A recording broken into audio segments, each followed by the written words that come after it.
অঞ্জনা আমার খুব বন্ধুবাৎসল্য এবং অমায়িক একজন চিত্রনায়িকা বলা যায়, এবং অমায়িক একজন মানুষ, মানবিক মানুষ।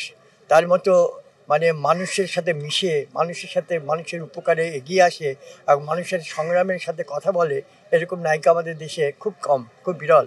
এবং সব কিছুতেই সামনের সারিতে এগিয়ে আসতো অঞ্জনা। অঞ্জনা ছিল মানে আমার যতগুলি পুরস্কার আমি পেয়েছি সবগুলোর মধ্যে অঞ্জনা ছিল। অঞ্জনা একটা আলাদা প্রেরণা ছিল।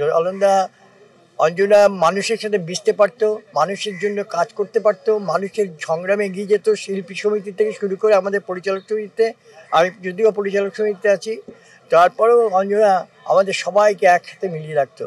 আজকে এই অঞ্জনার এই অকাল মৃত্যুতে আমরা পরিচালক সমিতির পক্ষ থেকে আমি আজ সহসভাপতি ছটকু আহমেদ, আমি আমার শোক জানাচ্ছি এবং পরিচালক সমিতির সব পরিচালকদের পক্ষ থেকে আমি গভীর শোক প্রকাশ করছি। মহান আল্লাহ তাআলা যেন তাকে বেহেশত নসিব করে এবং তার পরিবারকে শান্তিতে রাখে।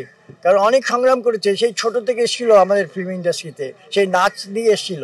এই নাচ দিয়ে এসে সে একটা কিংবদন্তি হয়ে গেছে। সে চলচ্চিত্র নায়িকা শুধু নয়, সে মানবিক একটা মানুষ হয়ে গেছে এবং প্রত্যেকটা মিনিস্ট্রিতেও যেত, সে সব জায়গায় যেত, মানুষের কথা বলতো।